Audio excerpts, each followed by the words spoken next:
The Mississippi Municipal League is an association basically of the elected officials at the municipal level. They have a conference every year on the Mississippi Gulf Coast. It's one of the largest, if not the largest, conferences in Mississippi.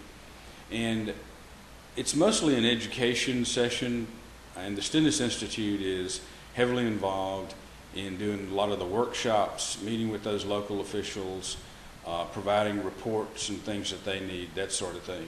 So the Stennis Institute staff will be there almost in full force to do a lot of programming for that particular convention. Dr. Marty Wiseman does a half-day session on the basic fundamentals of municipal government. For someone who's been recently elected to a municipal office, this is a must-attend workshop. I do one on advanced economic development for municipal officials who want to get more into the nuts and bolts of economic development.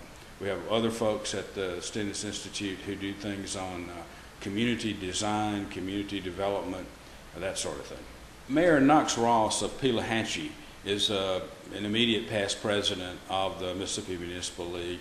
He's got a lot of attention for the things he's done in his community. He was one of the first mayors, for example, that provided free Wi-Fi internet service in downtown, in a small downtown. That got a lot of attention.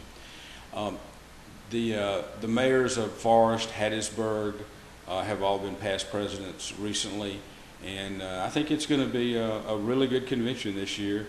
It's one of those where the elected officials have been in office, municipal elected officials have been in office for a couple of years now, and they've gotten their feet wet.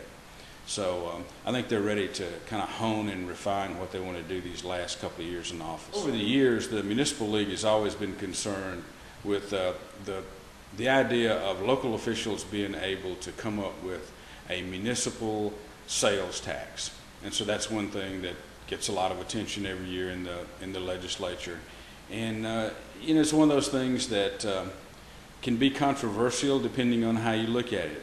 If you're at the municipal level and your community needs revenue, and if your citizens want to provide extra revenue, it's a way to do that. Most of the legislation that's been proposed has some kind of stopgap measure. For example, it has to be for an economic development project, not just a general sales tax increase at the local level.